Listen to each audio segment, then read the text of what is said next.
Israeli বিমান ও tank Gaza সিটির পূর্বাঞ্চলে রাতভর তীব্র বোমাবর্ষণ চালিয়েছে। এতে অন্তত ১১ জন নিহত হয়েছেন।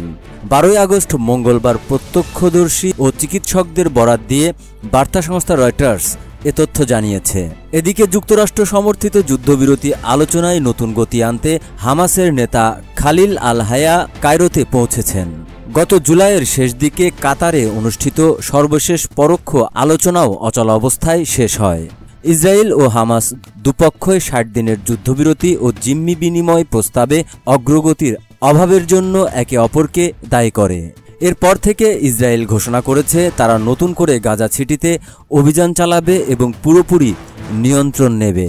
হামাস জানিয়েছে বুধবার থেকে শুরু হওয়া মিশরীয় কর্মকর্তাদের সঙ্গে বৈঠকে যুদ্ধ থামানো, ত্রাণ সরবরাহ ও গাজার মানুষের দুর্ভোগ লাঘবের বিষয়ে আলোচনা হবে।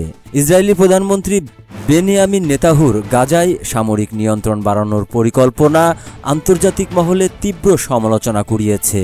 সমালোচনার মধ্যে রয়েছে গাজার ২২ লাখ মানুষের মধ্যে ব্যাপক ধ্বংস, বাস্তুচ্যুতি ও দুর্ভিক্ষের শঙ্কা। এমনকি ইসরায়েলের ভেতর থেকেও এ পরিকল্পনা নিয়ে উদ্বেগ প্রকাশ করা হয়েছে।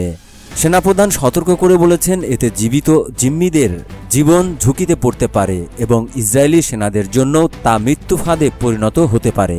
তবে মূল বিষয়গুলোতে দুপক্ষের মধ্যে এখনও বড় ফাঁক রয়ে গেছে। হামাস জানিয়েছে তারা একটি নিরপেক্ষ কমিটির কাছে গাজার শাসনভার হস্তান্তরে রাজি, তবে ফিলিস্তিনি রাষ্ট্র প্রতিষ্ঠার আগে অস্ত্র ছাড়বে না। অন্যদিকে নেতানিয়াহু বলেছেন হামাসকে সম্পূর্ণ ধ্বংস না করা পর্যন্ত যুদ্ধ থামবে না। তার কট্টর ডানপন্থী জোট গাজার পূর্ণ নিয়ন্ত্রণের পক্ষে।